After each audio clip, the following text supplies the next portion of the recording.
I'm Henry Blas, the Chief Content Officer at the Global Infrastructure Hub. We're very pleased you could join us in discussing a highly important and interesting and also challenging topic for infrastructure, financing InfraTech for the climate transition.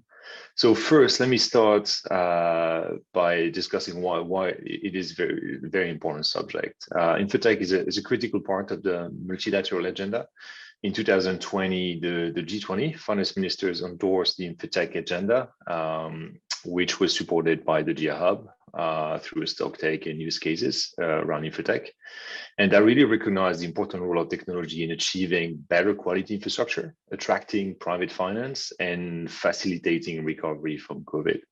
We then continue to explore this topic in 2021 through various initiatives, such as InfraChallenge, InfraTracker, and circular economy as well. And they all reference technology as a key enabler to achieving transformative outcomes. If I quote some of the figures from our InfraTracker, which is a data tool we released earlier this month, that was developed for the G20, and we looked at the government's infrastructure response to COVID. What we've seen is that G20 governments are increasingly focusing on technology and innovation in their stimulus packages and their infrastructure spending in general. It's really a mean to facilitate transformative outcome post-COVID, and also, as I'm going to talk about, the transition pathways as well. So if you look at that data, what we realize that around 60%, nearly $2 trillion of the $3.2 trillion of infrastructure as a stimulus was related to achieving low carbon outcomes, circularity, digitalization, and innovation in more general sense. So it's very, very significant. And much of it was underpinned by technology. So that included investments such as energy storage, distribution technologies, hydrogen batteries, etc., EVs, and digital service upgrades in the social infrastructure sector, for example. Just a few, but really there was a key change from some of the packages that we had seen 10 years before after the GFC. What we've seen as well, similarly, is that the international energy agencies and others sort of look at the future and build those scenarios. They will all have identified technology and innovation as critical for any transition pathway. In the world of IEA, the world needs faster scale up of low carbon technologies for clean energy transition. And that really sort of, obviously that will put pressure on budget for government after COVID, after all the sort of COVID packages. So what's really clear around from this body of work by us and by others as well is that InfraTech is a critical component in achieving our long-term goals, especially during those exceptional times after the pandemic.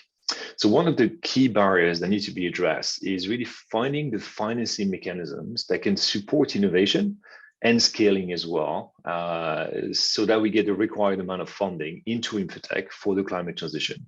All that in time and at scale to meet the transition goals that we've seen at COP26, fairly ambitious.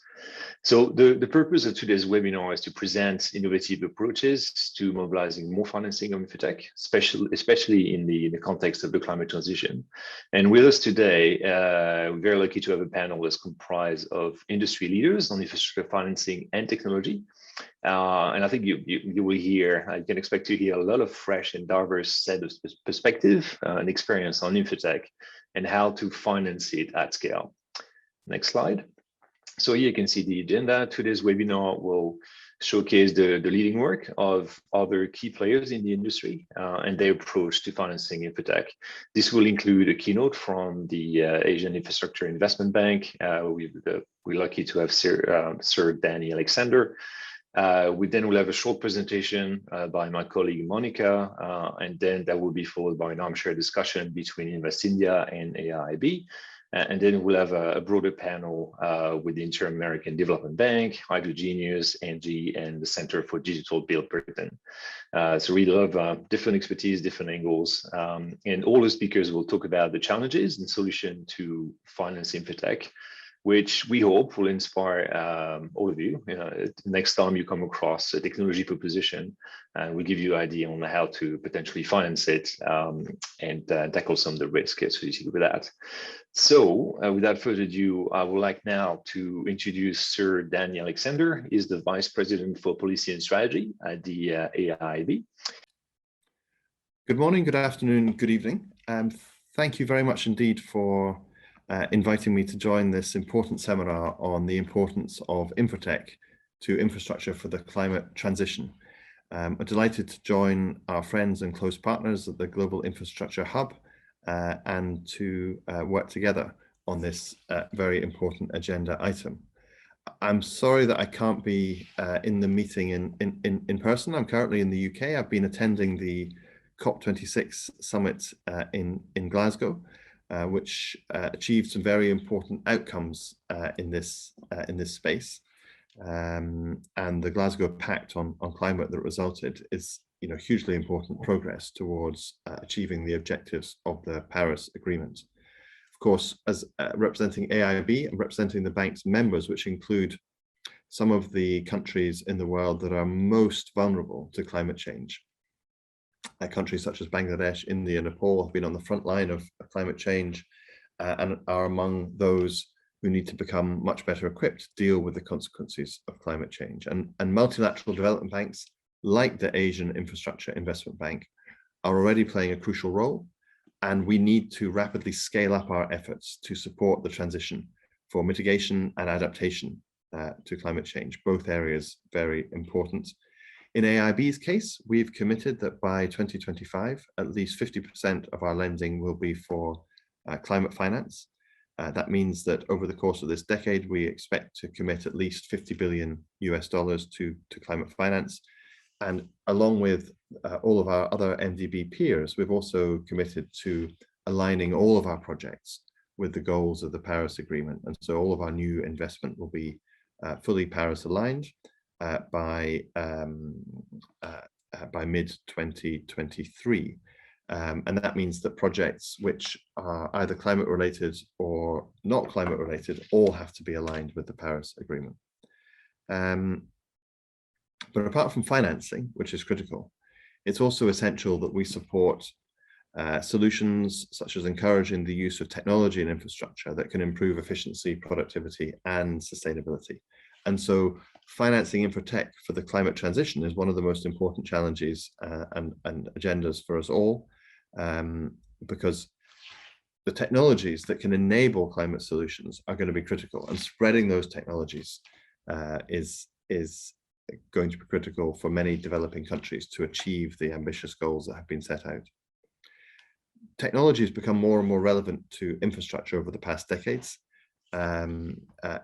And infrastructure so far is one of the sectors perhaps lagging behind in adoption of new technologies. But more recently, this has changed. According to a survey conducted by Infrastructure Investor, technology is now the second most important mega trend as rated by investors. G20 has focused on the infrastructure agenda and many InfraTech agenda, and many governments have started planning and adopting smart infrastructure initiatives. In the context of climate change, applying the right technologies to infrastructure projects will deliver significant benefits for sustainability and also for climate resilience. For example, using digital twins and BIM technologies can help design and construction process to be more efficient, reducing construction time and reducing waste of building materials. Using AI and big data analytics can support smart energy management and improve energy efficiency. And so developing and applying InfraTech is going to be an important topic for all infrastructure stakeholders in the coming years. So this is an agenda that AIIB has embraced from the very beginning. We were set up in 2016 with the aim to support sustainable economic development in Asia and beyond by investing in infrastructure and other productive sectors. Our focus is on infrastructure for tomorrow. What kind of infrastructure will our members need for the next few decades of their development? And in particular, in that context, we highlight the importance of supporting technology and digital infrastructure, which will be the key driver of sustainable growth in the decades to come. Technology-enabled infrastructure, or the uses of InfraTech, is one of the 4 thematic priorities that define our corporate strategy and vision to 2030. So alongside climate, connectivity, and private capital mobilization, technology and digital infrastructure is one of the 4 pillars of what we call infrastructure for tomorrow. On the one hand, we invest in digital infrastructure to bridge the digital divide and provide a foundation for technologies. We invest in connectivity and data infrastructure in emerging countries. For example, we've supported broadband investment in Oman, satellite infrastructure to bring high quality internet connections to Indonesia and especially to outlying islands, 5G rollout and data sector funds. So that's the digital infrastructure to bridge the digital divide, but also we see the importance of investing directly into technologies for infrastructure. We invest in InfraTech, both development and application of technologies in infrastructure centers. For example, we invested in the Lightsmith Climate Resilience Technology Fund, which supports the use of data analytics for better climate risk controls. We invested in Legend Capital to support technology adoption in social infrastructures, healthcare. We also invest in a leading AI fund that aims to infuse AI applications into traditional industries.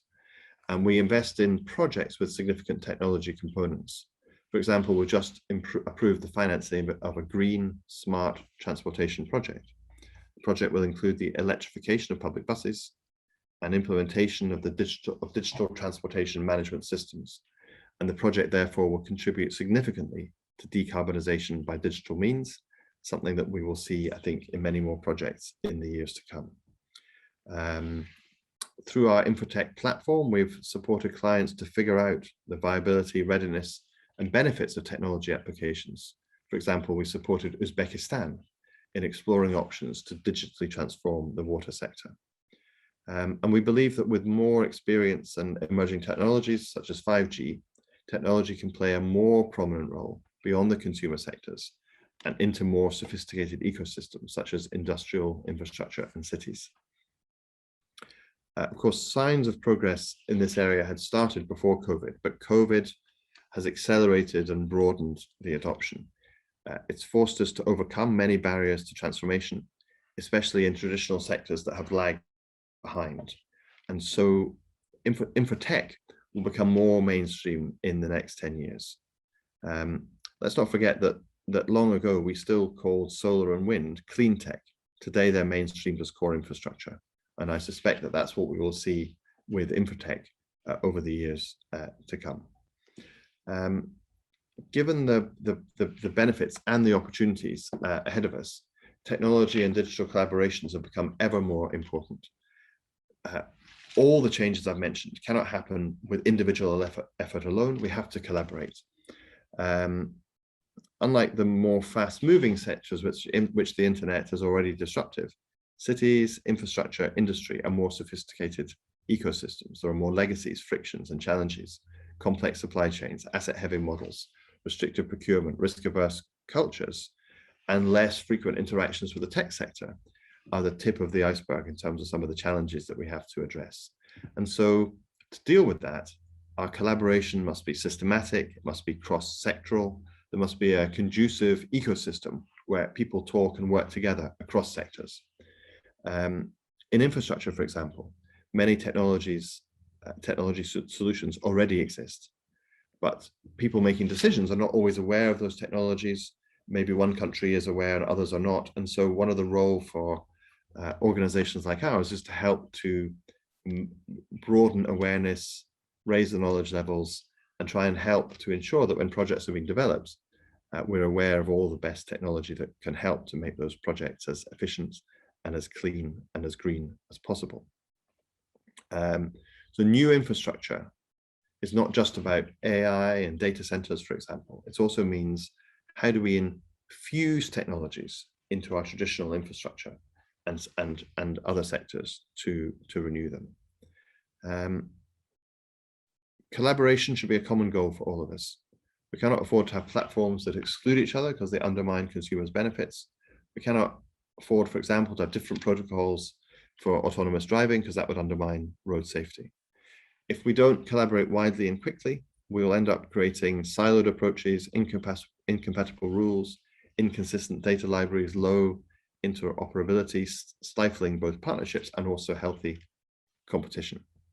And so it's for that reason, the importance of technology collaboration, that I'm really delighted and strongly support the Global Infrastructure Hub in organizing this webinar, which will promote collaboration, promote dialogue.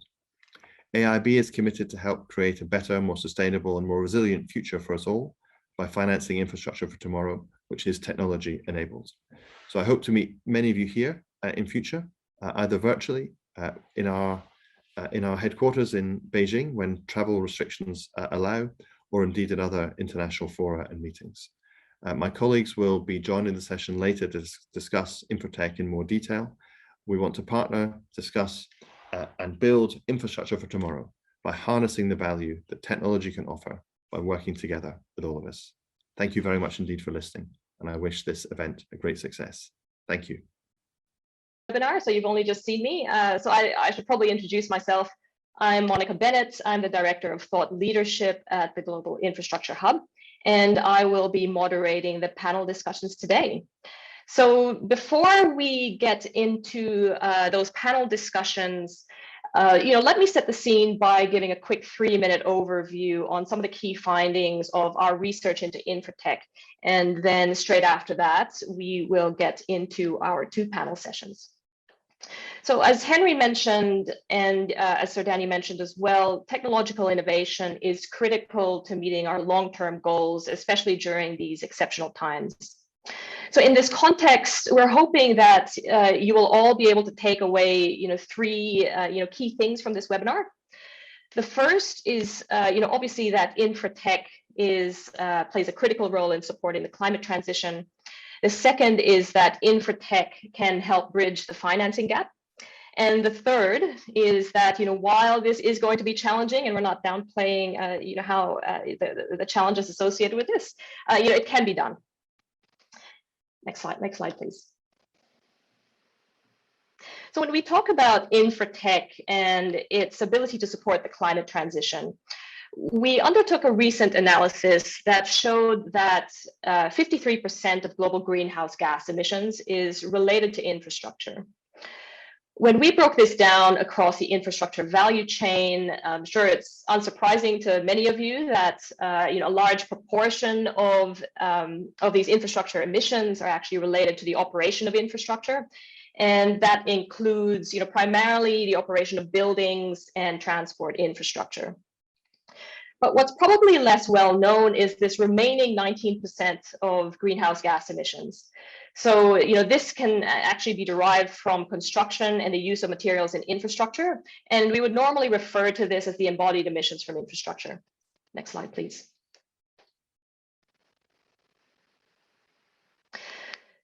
So when we map some of this data to potential solutions to decarbonize infrastructure, for example, move to renewables and a move to electric vehicles, for example, can potentially address up to 64% of infrastructure's emissions. A move to alternative fuels, so for example, hydrogen, can potentially address up to 28% of emissions. And circular economy planning, design, and construction can address some of that 19% of embodied emissions that everybody seems to forget about. So the solutions to quite a substantial 53% of the world's emissions are essentially underpinned by technology. So yeah, so I guess we can say that InfraTech is definitely critical to achieving the climate transition. Next slide, please. And on the second point, when we talk about infrastructure as being able to help bridge the financing gap, this can be done by attracting more investment to infrastructure or by introducing efficiencies that help reduce some of the cost.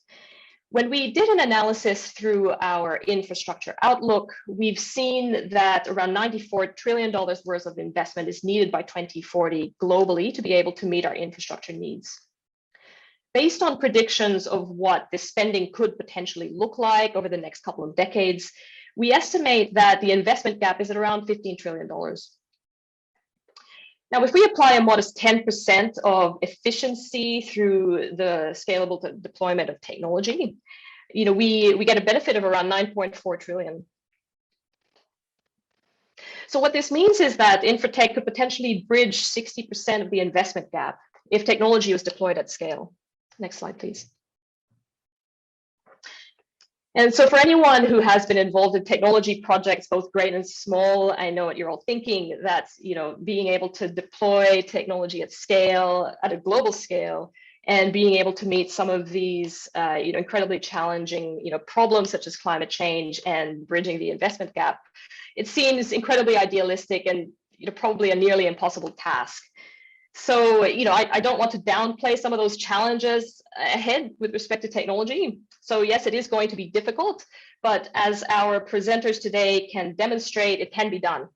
And given the evidence in support of InfraTech, I think it probably has to be done. So where we're really going to focus our discussions today is on solutions to de-risking the technology, especially during the early adoption phase. And we can call that the valley of death. We can expect that investments into technology can probably be within the range of about $50 to $100 million per project, which is a serious level of investment. And as you can see in the diagram, because of the risks involved and the magnitude of investment, there is a chasm in terms of the availability of financing. So some of the de-risking solutions we'll be talking about today are listed here, but I'm not going to go into them, obviously, because they are going to be covered through our panel sessions.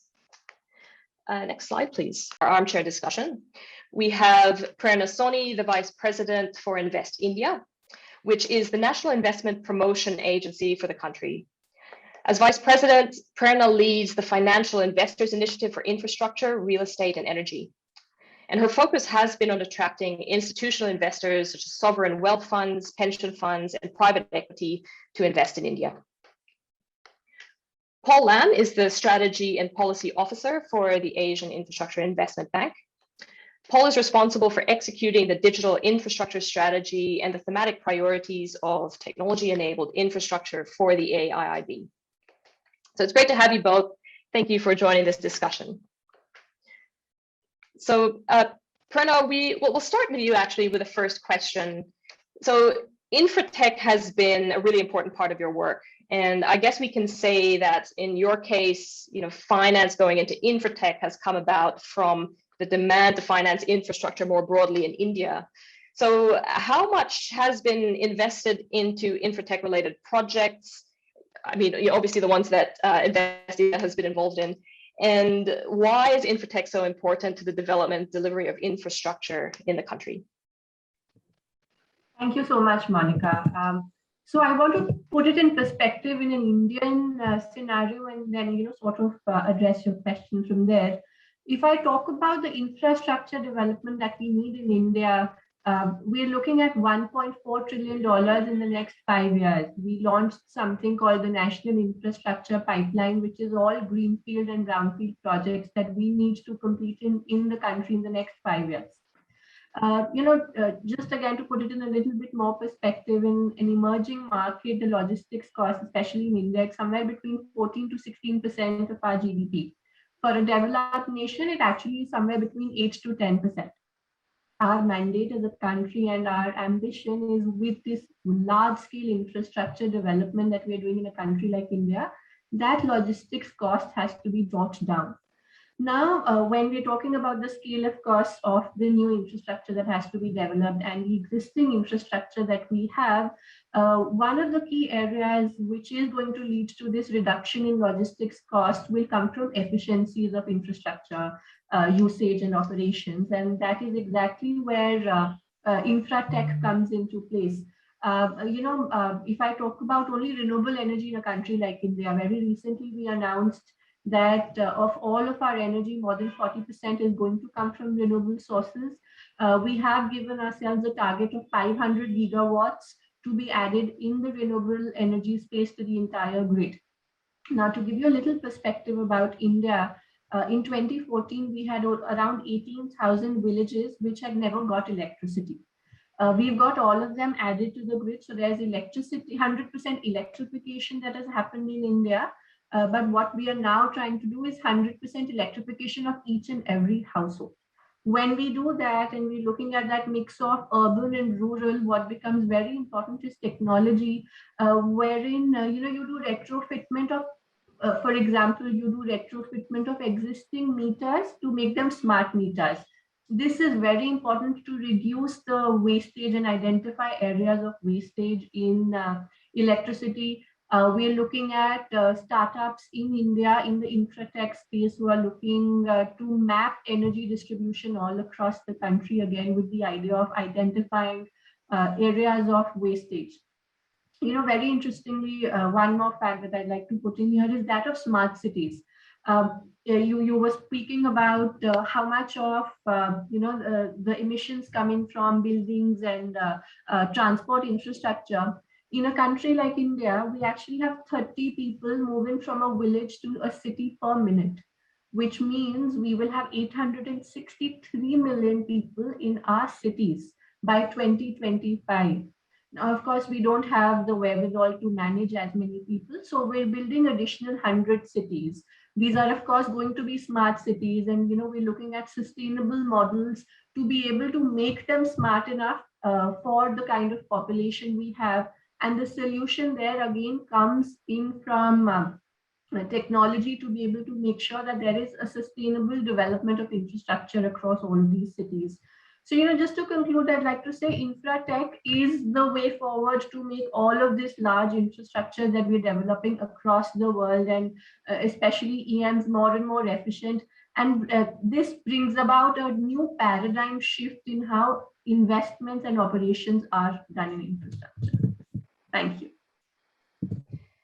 Thank you, Pranav, for sharing that context. And a little bit later on, we'll talk a little bit more about your approach, to actually facilitating, that whole sort of ecosystem and technology implementation and financing.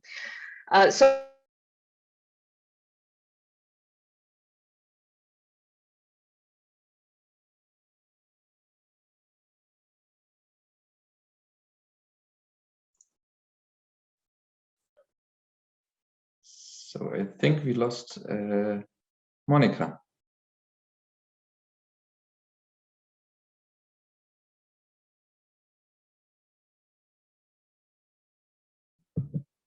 Yeah, I can't hear Monica. Paul, would you want to give your perspective by the time she joins in?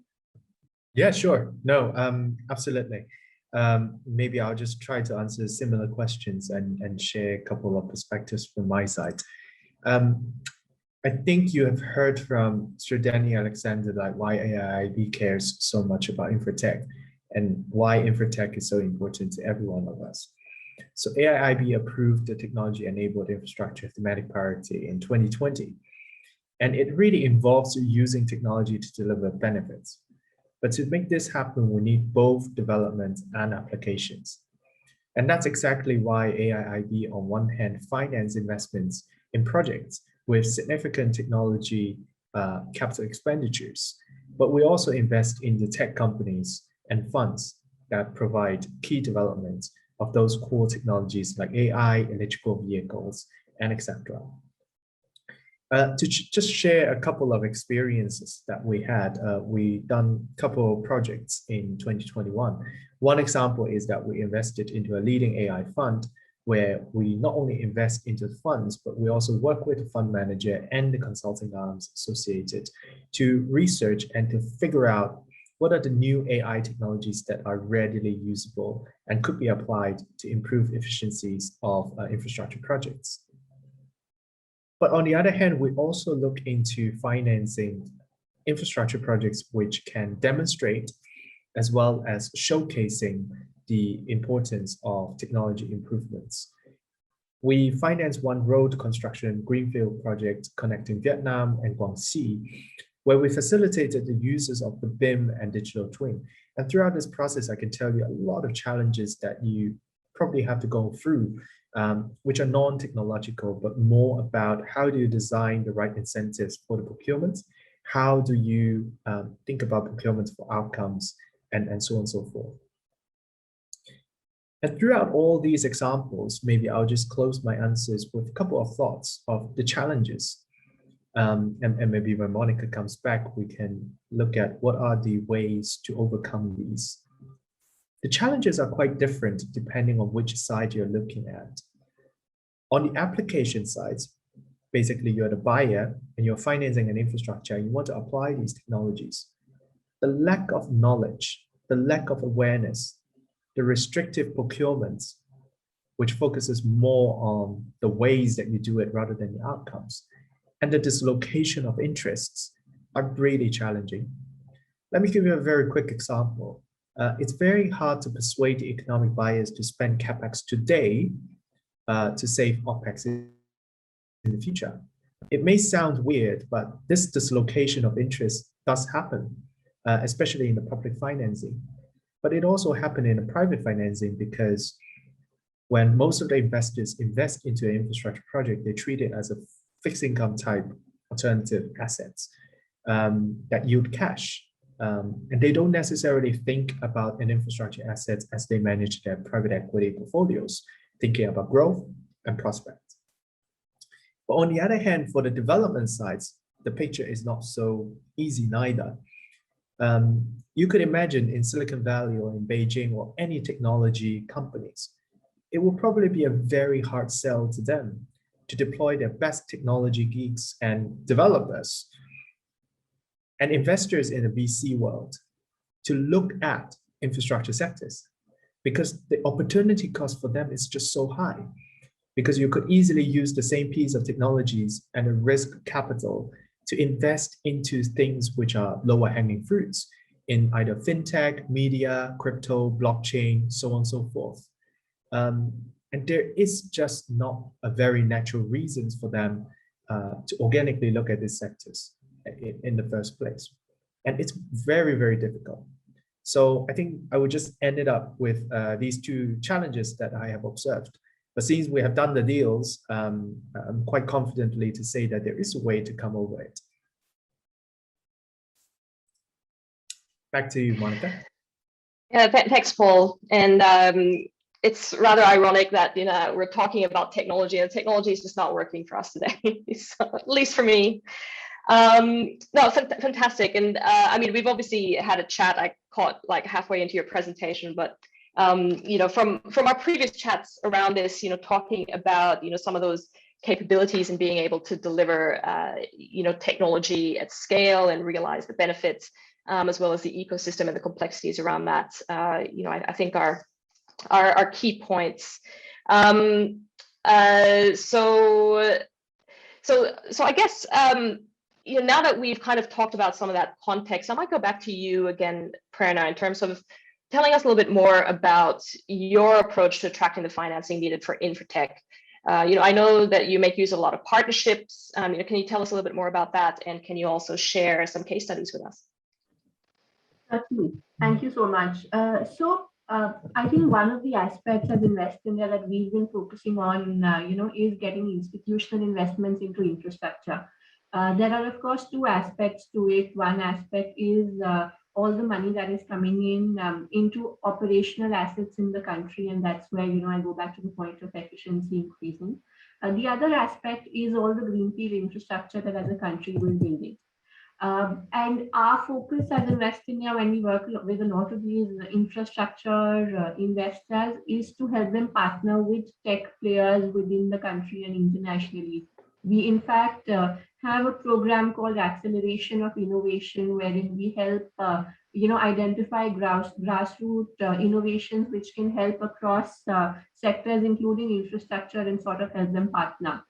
And from the perspective of investors, what becomes really important, to put it in perspective of alpha generation, whenever any institutional investor is looking to invest in any country, especially when it comes to emerging markets and they do their risk return analysis, for them, risks are higher in emerging markets, and they need to have a significant amount of returns to potentially match up with these risks. And one of the areas where we see a lot of these investors generating alpha in India are the efficiencies that they bring in. To give you an example, I Squared Capital is a GP which has been investing. It's a fund manager investing in infrastructure across South America and India.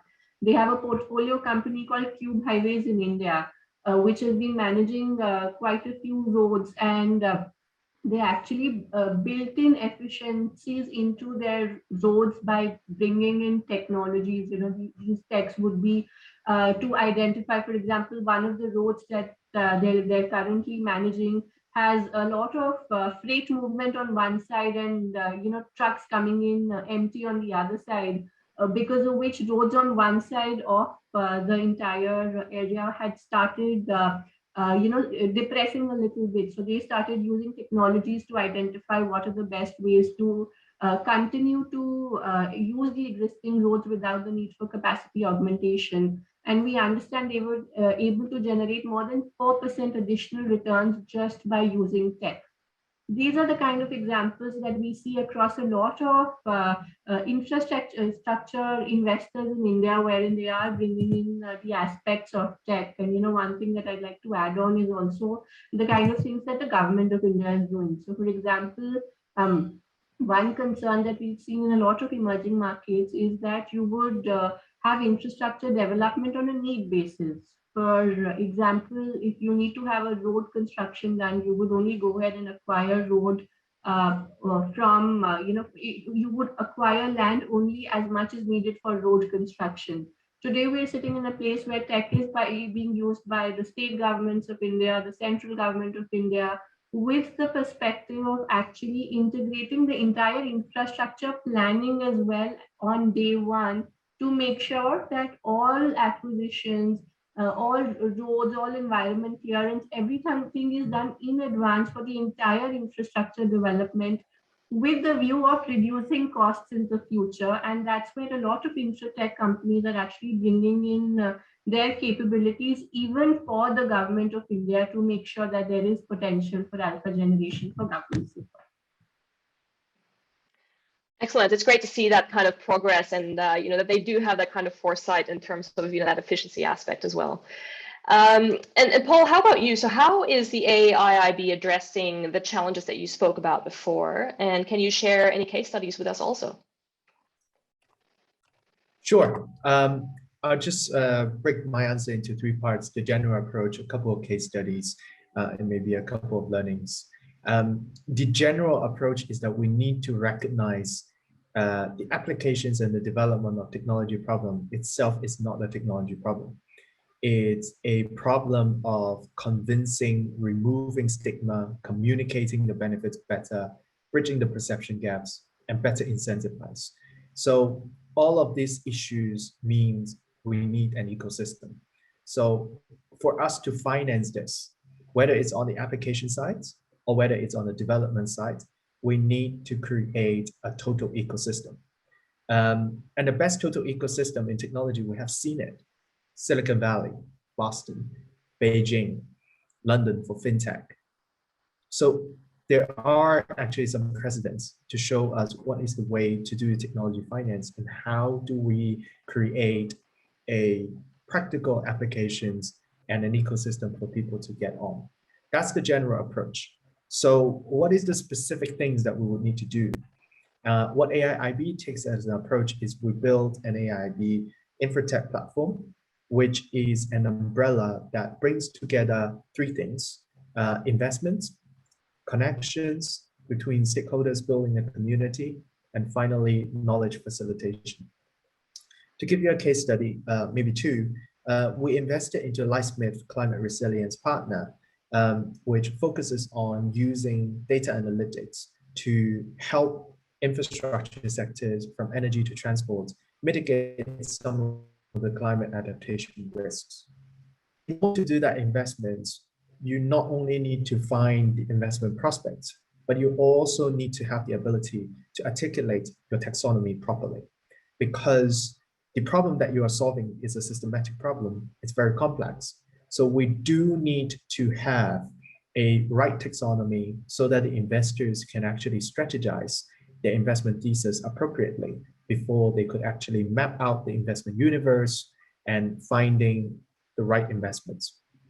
And also with the taxonomy, that will allow them to help the portfolio companies mapping the business development opportunities and applying those technologies to the government sponsors and to the infrastructure sponsors. If you don't have the taxonomy, I would almost like compare it to 10 years ago. If we didn't have the terminology of fintech, that we have to go to every investment bank and go to every government and explain to them, hey, this is a mobile wallet, which you can do this and this and that. People lose interest and people cannot understand what it is.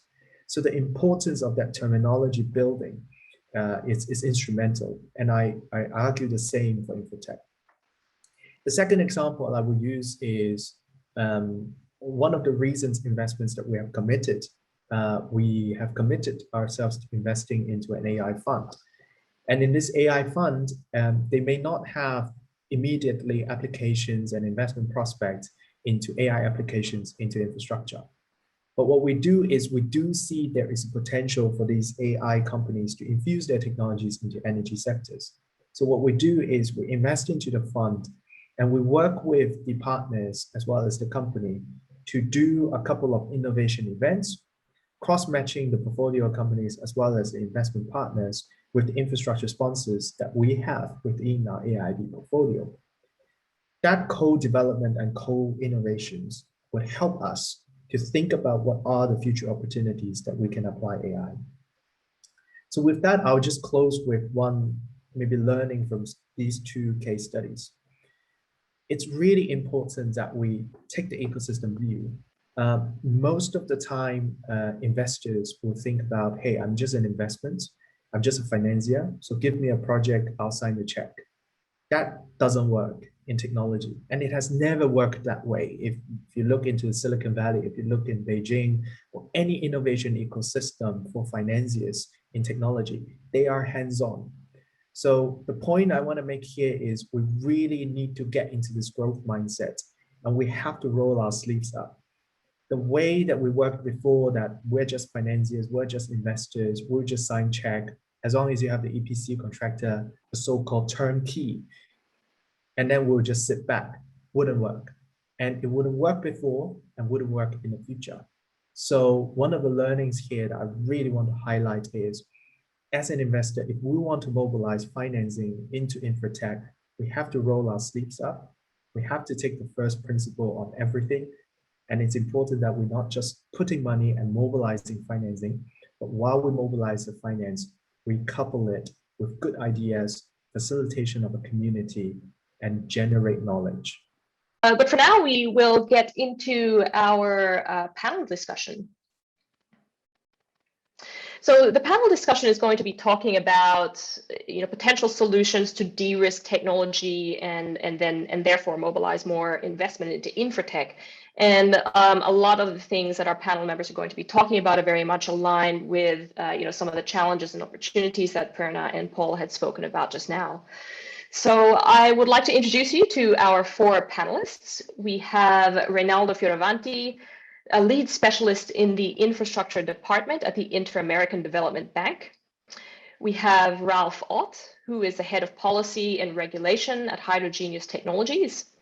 Hydrogenius is a pioneer in storing and transporting hydrogen in order to accelerate the hydrogen economy. Serdar Tufekci, who is the vice president and head of partnerships at ENGIE North America. Serdar is the founder of the Energy Innovation Center that is currently under construction at Ohio State, and he also heads the partnership with Ohio State as well as several other universities around the country. Alexandra Bolton has been the executive director at the Center for Digital Built Britain since 2017. And her aim is to advance the digital transformation of the built environment through their various programs, including the National Digital Twin and the Construction Innovation Hub. So welcome to all four of you, and looking forward to the discussion, which we will kick off with Reynaldo. So Reynaldo, getting a high-level government commitment to financing InfraTech is a huge milestone in this space. And you have a great example in Brazil, where you're working with the Ministry of Finance to co-develop a national InfraTech strategy, which could unlock a significant pool of funding for InfraTech projects. Can you tell us more about this initiative and the impact that this could have on InfraTech and the climate transition? Thank you, Monica. Good morning, good afternoon, good evening, everyone. It's a pleasure to participate. Congratulations for the GIH for leading the InfraTech agenda. This is very important for the infrastructure sector. So at IDB, InfraTech contributes to some key pillars of our strategy, including the climate transition and digital transformation. And in that sense, as a development bank, working with governments, we're approaching InfraTech on what I say a bottom-up and a top-down approach on two fronts. And I want to briefly explain that before I go to your question. First, the bottom-up approach recognizes that technology brings innovation, innovation brings risks, and governments are risk-averse. So any effort to mitigate risks, prove concepts, and convince the stakeholders is critical to accelerate this agenda. Just like the other panelists were discussing.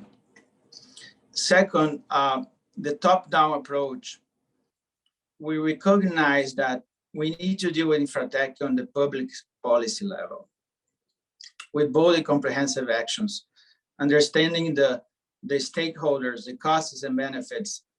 The issue of having a taxonomy, like Paul mentioned, is very important. And finally, providing or leveraging the resources for its implementation. So having said that, and going to your question, I want to refer to the top-down approach that the Brazilian government is doing, which is, in my opinion, is a very good example of that. So Brazilian government took the initiative recently of launching a InfraTech strategy, which is housed at the Ministry of Economy and Finance, which is very welcome in my opinion, because it elevates the dialogue. And the ministry decided to base the strategy on the GIH policy toolkit, emphasize dimensions like regulations, institutional capacity, and PPPs and concessions, and also providing guidelines for subnational entities. Just to give some examples of the initiative that the strategy is guiding right now, as we speak, includes regulation or framework for 5G implementation at the subnational level, or tax exemptions for IoT communication. So these are key enablers for InfraTech. And what's the role of IDB as a development bank in this case? The team from IDB is working with the government, with Brazilian government, to support the design of the strategy, but also to create this ecosystem for the implementation that the panel and Paul mentioned, which includes obviously financial mechanisms. And in this context, the bank recently approved a $1 billion loan for Brazil to finance digital transformation at the government level. We know that this is much broader than InfraTech, but what we are working on right now is to connect this effort, the strategy, the policy, and the financing and the loan. So governments at the supranational level will have the funding to deploy InfraTech initiative, and this will enable us, or enable them, to connect the policy, the strategy, and the financial mechanism. So I think this is a very interesting case that we're going to see how it's going to play out in the following months. A final note on the climate transition perspective, Monica, and the good news is that IDB aligns its operation to the climate transition and the climate change agreements. So when we implement this financial mechanism, like this loan, it will necessarily drive research to those technologies that have a contribution to climate mitigation or adaptation. So I like this case. I'm very optimistic about this project, and we have a very clear vision from the government, and we hope we can mobilize considerable amount of resources, both public and private, and as we scale up solutions. And I think it's a very good example of integrating strategy, policy, and InfraTech projects.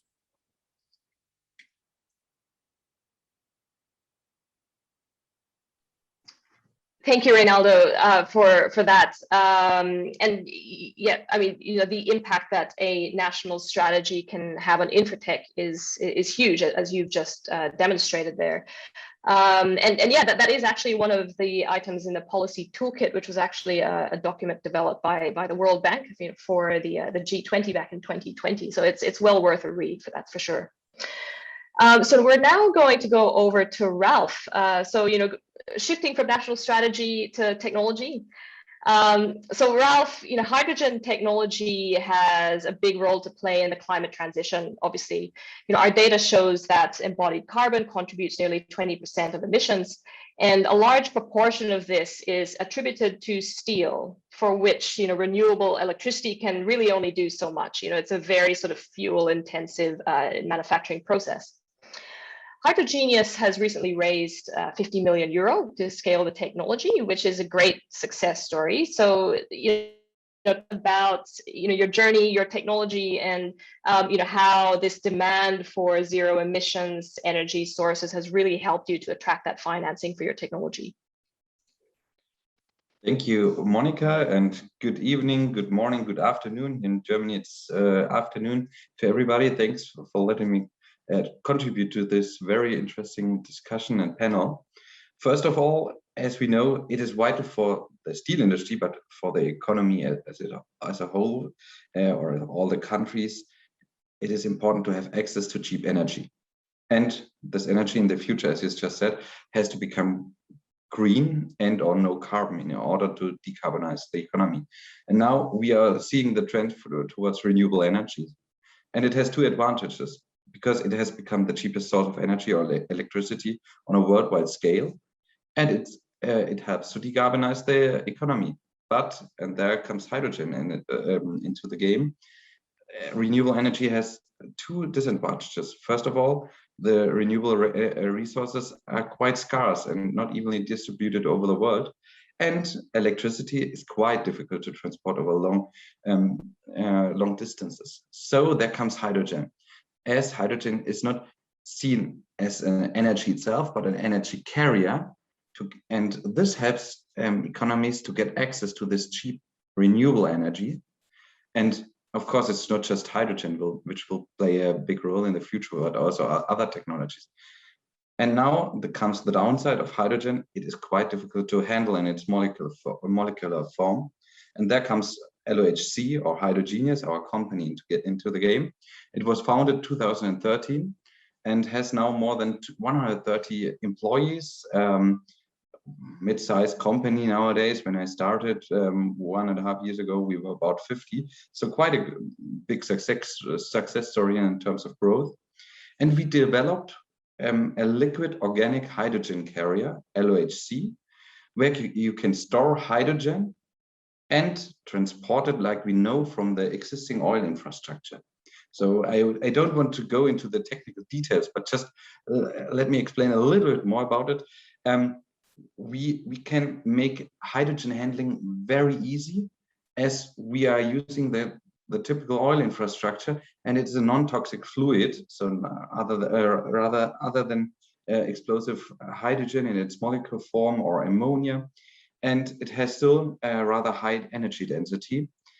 And how does it work? We have to build a storage plant where you store the hydrogen, you dock it, bind it to the oil, and then you can transport it via ship, truck trailer, or train to the release plant, which could be close to an industry like the steel industry, or for example, a harbor, which is connected to a pipeline system. So basically that's our technology, LOHC. We use benzyl toluene as a carrier. And now what has become such a success story for us, or why? We try to approach the investors. We have key investors like AP Ventures, which is an organization of Anglo Platinum, which gave us very early seed capital. And we have at the other side also strategic investors like Royal Vopak, a Dutch company, the world's leading independent tank storage company. And they are really knowing how to handle energy carriers like oil. and providing the infrastructure for these energy carriers, and now know that they have to help to decarbonize the energy sector, and they are into the different types of transporting or storing energy. And furthermore, we received a lot of support from and funding from Germany and Europe and other countries.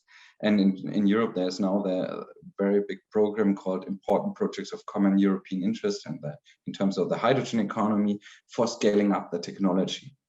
And as you said, we received 50 million euros of fresh capital, yes, and we received it from companies like Chevron, JERA, and Temasek.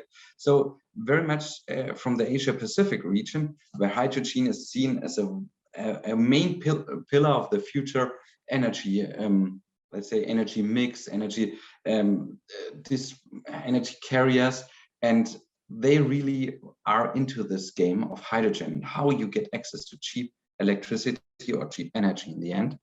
And it's for us, it was a question to attract strategic investors on the one hand and financial investors on the other side, and with both sides having a certain risk appetite on the new innovative technology. And of course, they have knowledge about the future trends in terms of decarbonizing economies. And what are the main challenges for us? Well, first of all, we are a company into investing in infrastructure investments. Our infrastructure is already quite capital intensive. And furthermore, climate technology is quite capital intensive, and you have to scale it up in order to become competitive to conventional technologies.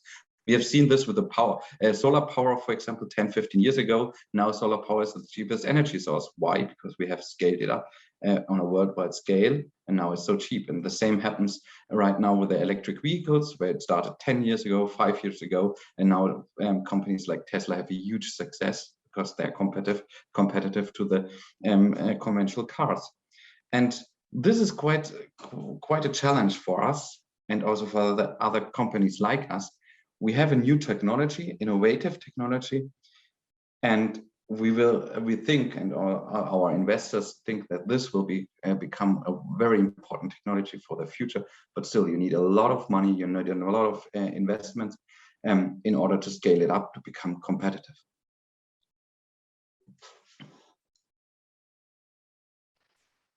Fantastic. Thanks, Ralph, for providing us with that perspective, and the strategic investors as being a big enabler for you as well in that successful journey.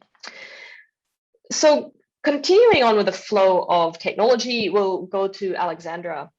On the flip side of wanting to attract investment into InfraTech, InfraTech can also be used to attract investment into infrastructure. And I think Prerna sort of covered that as well, in her presentation. Along these lines, the UK industry and the built environment is very much committed to advancing the use of digital twins for infrastructure, specifically connecting this network of digital twins. So, can you, first of all, just tell us a little bit more about what a digital twin is, and why should infrastructure investors be interested in this? Thanks, Monica, and good morning, good evening, good afternoon to everybody out there. So infrastructure itself creates lots of data right from the beginning of when you think about designing it. Before you pick up your mouse or your pen, you need to think about what sort of data is needed. But there's data in itself as how big is something, how long is something, how much did it cost, where did it come from? And throughout the lifetime of infrastructure, as it's being used, and even right at the end as it's dismantled and hopefully recycled, it creates data. And if you can have better data, you can make better decisions more quickly. And we know that to solve a lot of the issues of our day, we need to make some really good decisions. But also when you're investing, you need to make good decisions about what is the asset you're investing in, how will it perform in the future. And this is where digital twins come in. So a digital twin takes a physical thing, and that can be an asset, a road, a house, a power network, but it can also be processes and systems. And it takes the data that they create, puts it into a cyber model, if you like, where the data, the model, the visualizations, and the simulations can run.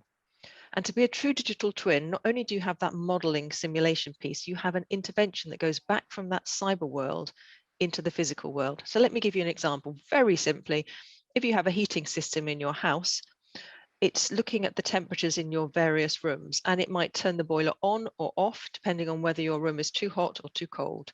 That's a very, very simple digital twin. They don't have to be super complex. They don't have to have a visualization. They need to take data, they need to do some form of modeling or simulation, and they need to put an intervention back into the real world. And the intervention could be as simple as calling the road team out to fill a pothole in the road because a car has detected that there is a hot pothole. Digital twins allow us to deliver better value by making these better decisions more quickly, but they need also to be driven by values. They need to have a purpose. Why are you doing it? They need to be trustworthy, and they need to function. They have to work. This isn't just about economic outcomes. It's also about the social and environmental outcomes that come from us using our data to make these better decisions more quickly. However, the value of digital twins really kicks in when you start to interconnect them. And I was really pleased to hear Danny talk about collaboration, because it is about collaboration. If we can share our data amongst our individual assets, we can make even better decisions about that whole system of systems. I think Paul referred to it as an ecosystem. I'm an engineer, and I would call it a system of systems. So let me give you an example. If you have a rail system, you can optimize that rail system for the best performance for rail. You're looking at your train carriages, your tracks, your signaling. But the rail system sits within the transport system, so we need to optimize that as well against the road system, the aviation system, and any other forms of transport that we have. Yet we know that the transport system is heavily reliant on the energy system. So let's link those systems together, whether we're talking about electric cars or trains, or whether we're talking about hydrocarbons. It's the energy system, which again is linked to the water system. So you can see how you can build up these systems that need to be talking to each other, that need to be connected. So this is what we call a connected ecosystem of digital twins. It allows us to make those holistic decisions better and more quickly. So what does that mean for investors in InfraTech? Well, of course, they can invest in digital twin technology as a technology innovation, and there plenty are doing so, and it has a good ROI. But it also allows you to invest in your infrastructure itself in a more focused way and with more certainty. So if you have better data, you also have a better understanding of your asset, of how it fits into its ecosystem, of how it will perform over time, of what tweaks you can make for it to perform better. And that increased certainty and the decreased risk of actually knowing what's happening in your asset, knowing what will happen in your asset and what has happened in your asset, makes investment far less risky. But we also need to be looking at those outcomes, and the ESG outcomes in particular. If you know what's happening in your asset and you know how it's fitting within its ecosystem, you can choose to make the decisions not only to optimize financial gain, economic outcomes, but also those environmental outcomes. If we can't model, if we don't have the data about what's happening in our infrastructure, we can't make those decisions that will help with the climate transformation. But it's not just about the certainty and risk, it's also about the profitability of that asset itself, because you can look at your data, look at those decisions you need to make, and make decisions on the profitability of that asset. You can make it run much more efficiently, whether you're talking about energy and heating systems, or whether you're talking about managing the time you choose to maintain your lift shafts for a time when there are no people in the office or that building. And it's broader than that. The profitability also links with the surrounding areas. So if you're running a shopping mall, for example, and the transport system changes, you will be able to model how does that affect your shopping mall? How do you adapt your shopping malls to take advantage of those changes in the transport system? Maybe it's a bus timetable or a train timetable. So it's not about investing in the tech itself. It's also about demanding that that tech is used in the infrastructure in which you're investing. And that will allow you to make better decisions, to increase the certainty you have of the use and the life cycle of your infrastructure, to decrease the risk and increase the profitability. And to be clear, it's not only about creating better financial outcomes, it's also about creating better outcomes for people and the planet. So I'm taking the view that InfraTech is two ways. It's about investing in the tech in itself as an investment, but it's also about using that tech to allow your investment in the infrastructure to be more profitable and create better outcomes for people and the planet. Thanks, Monica. That's great. Thanks, Alexandra. And that database decision making is a big topic for us here at the Hub as well. As a way of really being able to give that sort of greater confidence in the infrastructure and its performance. So great to hear about that potential for digital twins, and I guess other sort of similar technologies as well. So Serdar, I've left you for last, but not because well, last is sometimes always best. But you have a very interesting model that you've adopted in the university sector, which is really looking about some of those emissions associated with energy in buildings. Can you take us through your concession type approach for financing infratech in the university sector? And also, can you give us an overview of the kind of impact that you've seen to date and that this could have in the future? I'm very happy to do that, Monica. Thank you for that. Perhaps I'll start with highlighting some of the differences between a conventional energy sales P3 versus a concession agreement. Well, for one thing, it's typically 50 years long, 50. That gives us a long horizon and enables us to plan strategically. And the most important part of it is, though, we do not sell energy to the customer, because I think that's the biggest differentiator. So overall, I can actually summarize the contract in 5 bullets. We provide operations and maintenance services for the energy infrastructure on the campus, subject to reliability and efficiency KPIs. We provide capital improvement projects with design, financing, and construction services. We have a guaranteed energy use intensity clause. We shall reduce the total energy used on a campus over a 10-year period by X%, depending on the campus. We provide procurement advice for natural gas and electricity.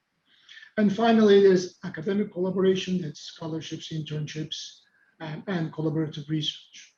So of those 5, the 2 that are most relevant to today's webinar are the capital improvements and the energy use intensity reduction. So the contract does not say what capital improvements we're going to do. It does not say what energy efficiency projects we're going to execute. It literally says, for example, at Ohio State, we shall reduce total energy consumed on campus per square meter per year by at least 25% within 10 years, under a $250 million budget cap. So that's the sort of framework.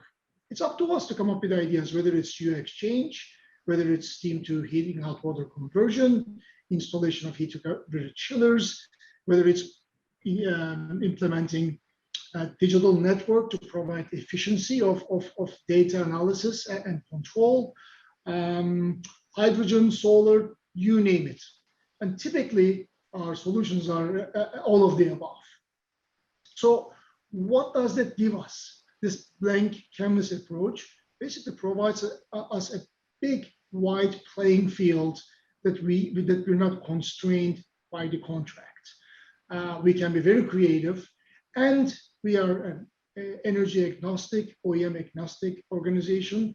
Therefore, a certain technology that's, let's say, not financially feasible today, but right around the corner, we can bring that to campus. A few years later, if certain technology becomes obsolete, another one becomes available, we can bring that to campus. Now, on the university side, that also provides, in my view, a big value compared to a conventional energy sales agreement, because while they transfer the risk and the responsibility of operations and execution of the infrastructure, they still retain control. Every single project that capital improvement project, is subject to our customers' approval. In other words, we have a blank canvas, but we don't have a blank check. So we have to propose attractive solutions to our customer for them to approve it before we can go ahead and design, finance, and execute it. I'll give an example. In one of our non-university customers where we have a conventional energy sales solution, one of the commodities we sell the customer is steam.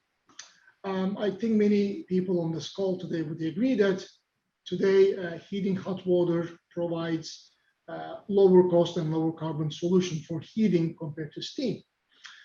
So converting this customer from steam to heating hot water is rather tricky because heating hot water doesn't exist as a commodity for sale in the contract, and converting some of their heating oil from steam to hot water means we're going to be cannibalizing our steam sales. So it doesn't mean that this cannot be done, but it introduces a lot of contractual complexities, which then makes us and our customer work on these complexities. Whereas on a university campus, it's not even discussed. As long as the project delivers lower cost, high reliability, lower carbon to our customer, universities, they look at the project, they say, yep, we like it, and then off we go. We start designing, financing, and executing it. So in my view, that provides really a perfect balance, allowing the partner, the energy partner, flexibility, yet providing the customer, the university, control over what they want on their campus to happen or not. In terms of the financial structure, there's 3 payments. One is the fee for operations and maintenance. It's protected year on year over a cap. The second one is the upfront payment. When we win a concession, typically we give our customer an upfront payment, and then there's a fixed fee paid over 50 years back to us. But the really key one is the variable fee, which is any future capital investment that we execute on behalf of the customer. There's a mechanism that tells us how we get paid. And that mechanism is related to the service of designing and executing the project, and not necessarily related to the energy cost and price. So maybe finally, what have we achieved? So we signed with Ohio State in July 2017. So it's been 4 years plus a few months. Over the last 4 years, there's been over $600 million of investment into the campus energy infrastructure. The campus is going through a generational transformation.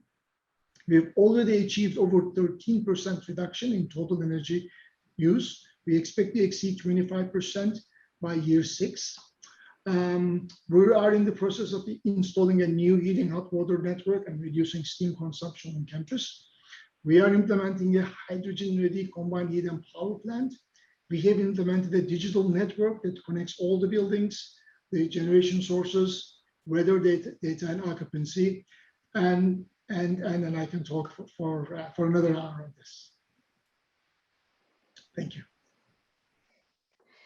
Thanks, Serdar. It's a really interesting model that actually, when we get into the questions, which we'll probably start doing now, I might start with you actually, and to see what your thoughts are in terms of how that model could potentially be replicated into other areas. I mean, is the university sector, quite a unique client for you in that respect, or a unique, segment of the market, or is this model sort of replicable to other sectors as well?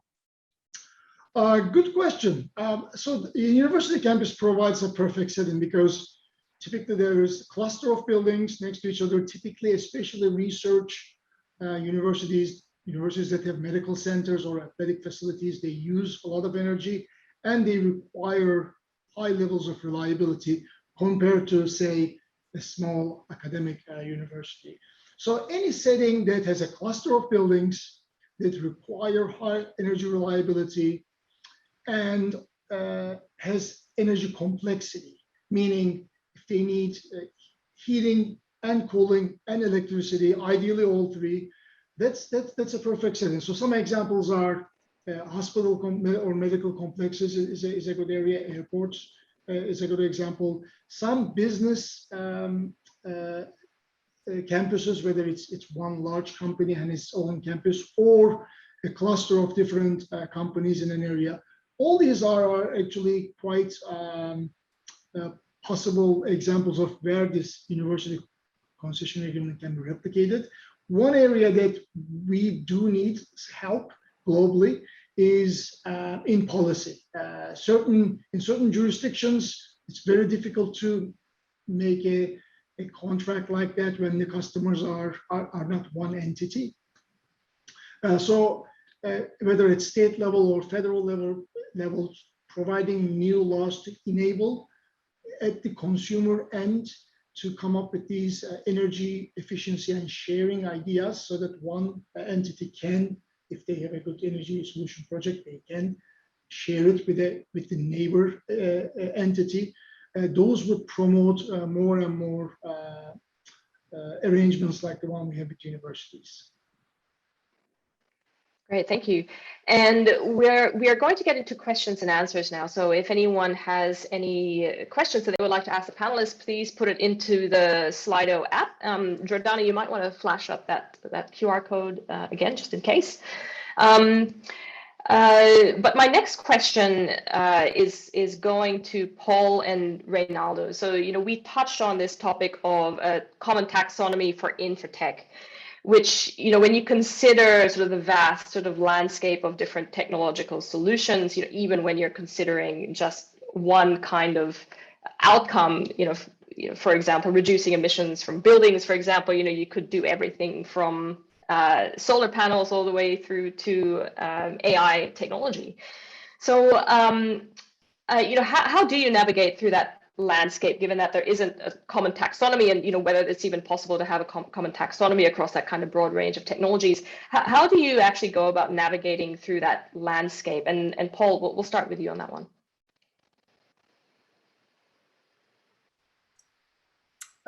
Thank you very much. I think from my side, I looked at it in a rather simple way. You could look at by verticals, by sectors. That will certainly help you to address stuff like hydrogen, and in transport, you can look at electrical vehicles. And then the second way of looking at it is by technology solutions families, which allows you to look at potential investment opportunities in AI, in drones, and etc. That really helps on the development sides, on the upstream sides.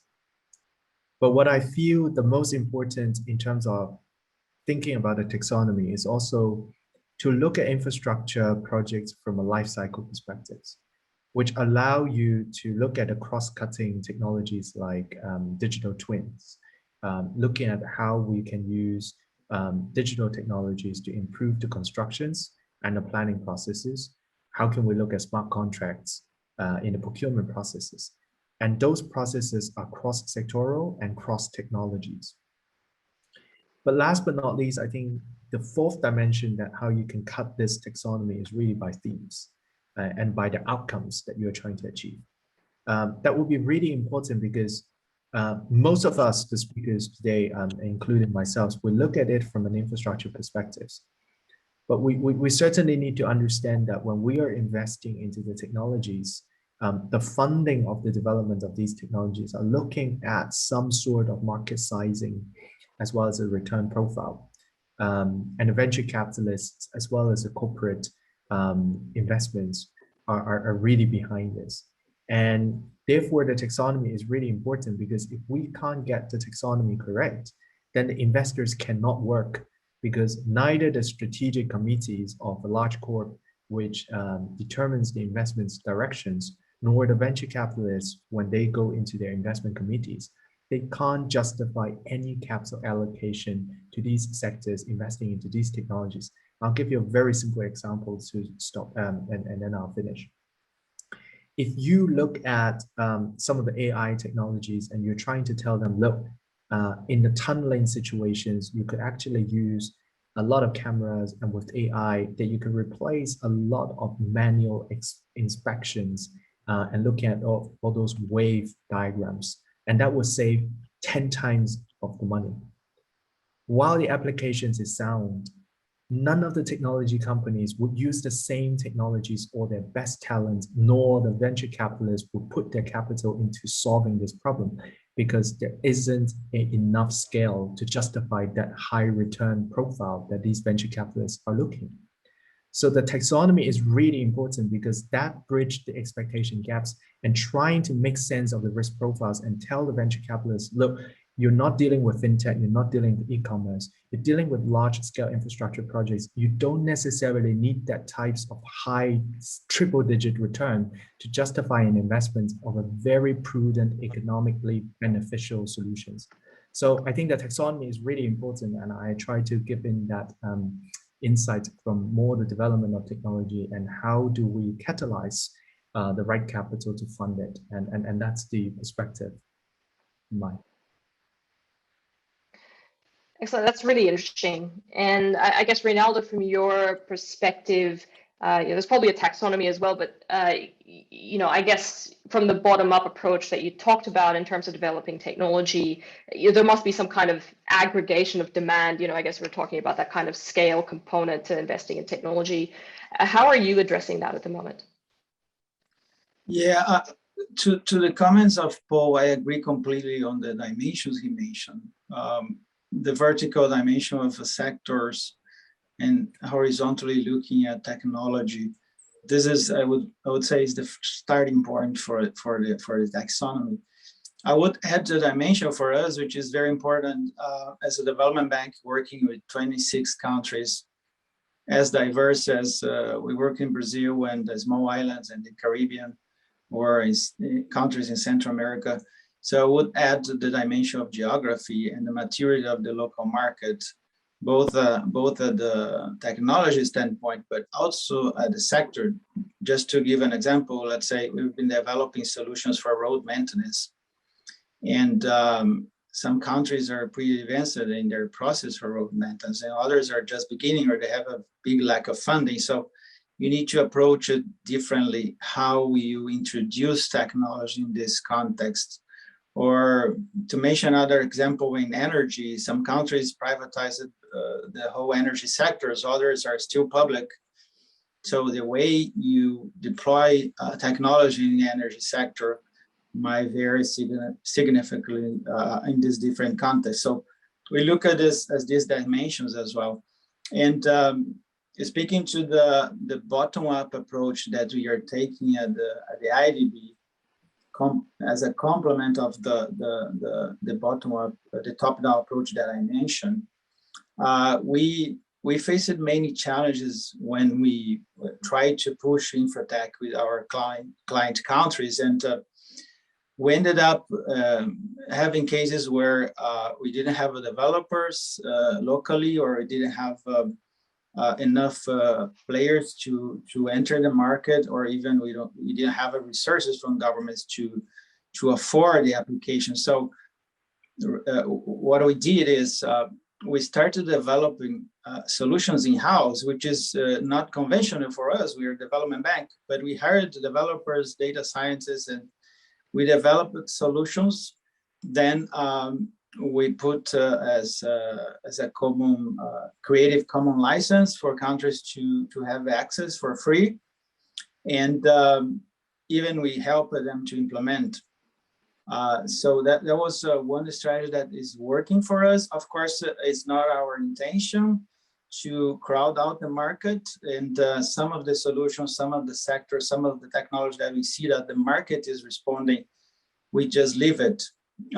So that's pretty much what we're approaching right now. And we hope that when we connect this, Monica, with the top-down approach, strategic approach, policy approach that I mentioned before, we're gonna have a much consistent ecosystem for InfraTech, which will be different for different geographies. Like I mentioned, it'll take longer in some cases, but that's the end goal. Great, thank you, Reynaldo. And we've got another couple minutes left actually, and we have one question online, which is, what is the low-hanging InfraTech solution that can or is being used today? And to answer that question, what we'll do is we'll do a quick fire response from everyone in like literally 3 words. And we'll start with Serdar actually. What are your views? Low-hanging InfraTech solution in 3 words. I think it's a digital network. It's relatively fast and lower cost to connect consumers, the buildings, to generation sources, to weather data, to occupancy, and optimize the system. Reynaldo? I would say computer vision and AI.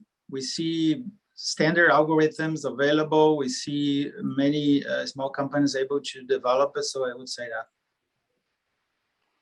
Paul?